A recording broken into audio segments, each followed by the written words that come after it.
bu almayken de bu kança suyu kaldı. Boşaltı alma çok mu katıyor?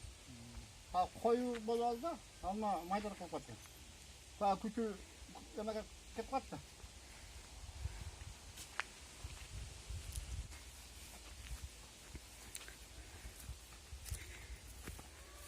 Bu kim? Hadi. Bu Noya gambayı. Noya çalışsa. Noya çalışma. İyi geldi.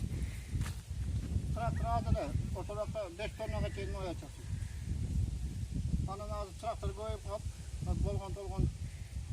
1 tonna, 1,5 tonna şundayla çalışıyor. Şu anda güzel. Yeter mi? Ben emniyet tepti. Yayını getirdi.